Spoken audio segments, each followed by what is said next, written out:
We must guard against the acquisition of unwarranted influence, whether sought or unsought, by the military-industrial complex. Disseminate propaganda to influence people's minds, and this is a major function of the CIA. Hussein and his regime are concealing their efforts to produce more weapons of mass destruction.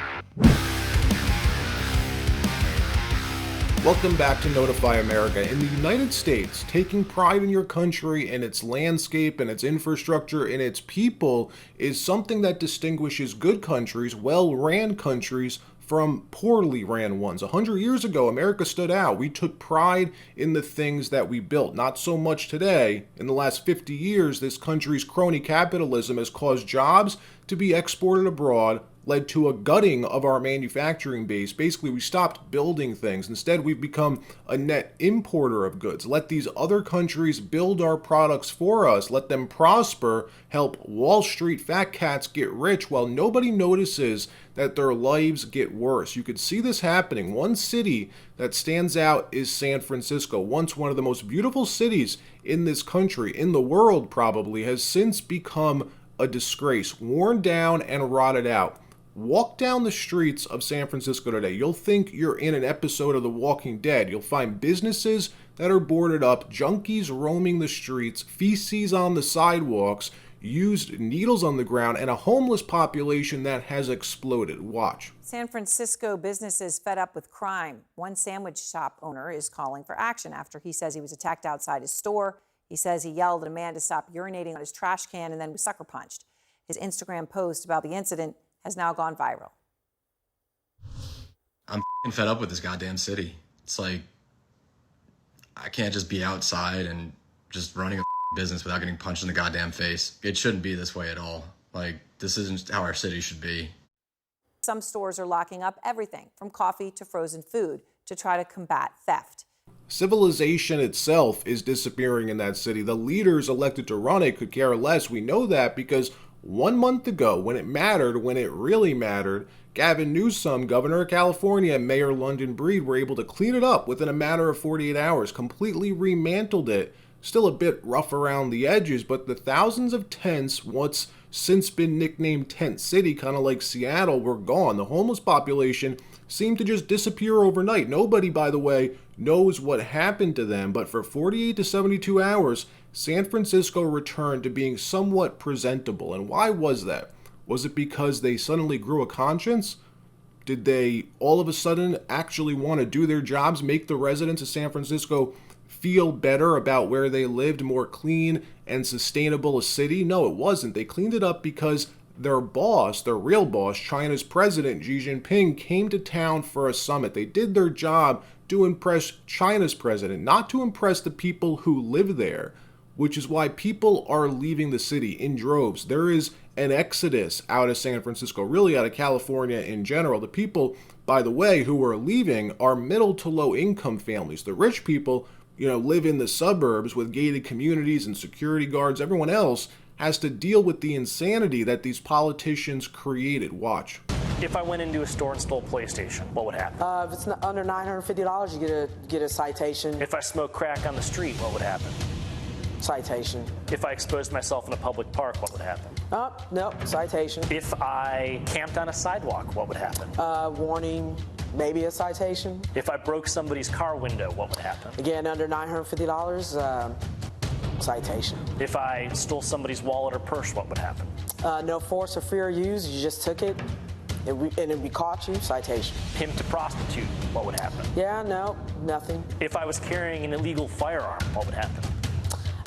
Discharged, pending further review, you'd be back out on the street. But the actual work that it takes to run a city, like keeping it clean, keeping it safe, trying to drive economic growth, hasn't been getting done. No one's doing it. Instead, they worry about superficial things. They virtue signal what Elon Musk refers to as the ism, spending the city's money to research things like sexism, racism, misogynism. Well, all that virtue signaling can only go so far when you're broke, because that's what California is. That's what San Francisco is. Take a look at this. CBS writes this: reparations plan in San Francisco faces uncertainty due to budget cuts. Writing, Mayor London Breed announced that her proposed office won't be funded due to budget cuts. So It's not that it's uncertain. Look how CBS words it, that it faces uncertainty. No, it's not uncertain. They are shutting it down because they have no money. The office, the Reparations office, was set to launch next year, but was just eliminated as part of Mayor London Breed's $75 million cuts to the city's budget. Like I said a minute ago,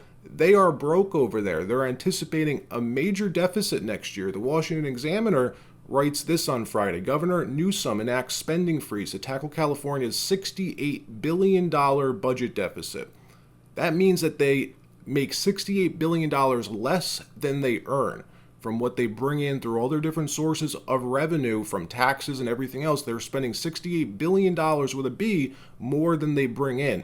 Over the summer, the mayor of San Francisco put together a reparations advisory committee to study the issue and deliver a final report to her. Well, they did that. It took a lot of money to put this report together, by the way. It's a huge, hefty report. This is it right here, 398 pages. Here are the members of the committee that she selected.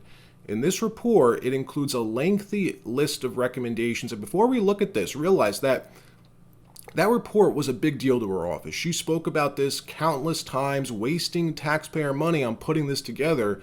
This is not satire, by the way. This is a real report. After months of work, this is the list of what they ended up recommending. The first item says this: provide a one-time lump sum payment of $5 million to each eligible person. A lump sum payment would compensate the affected population for the decades of harms that they have experienced and will redress the economic and opportunity losses that Black San Franciscans have endured collectively as the result of both intentional decisions and unintended harms perpetuated by city policy. The second item is to then supplement African American income of lower income households to reflect the area median income annually for at least 250 years. $97,000 is what they propose. Look, this is the circular logic of this ideology.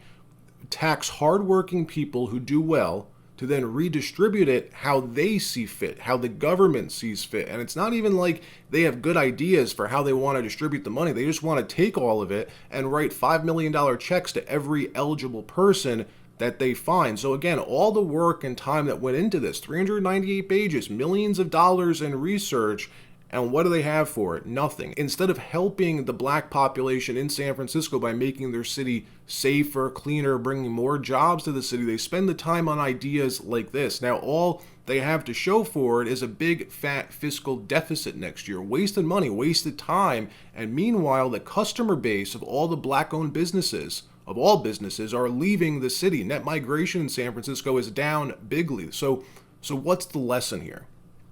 Go woke, go broke. All right, that wraps up this episode. If you enjoyed it, got something out of it, press the like button. If you didn't, that's all right too. Either way, I appreciate you watching.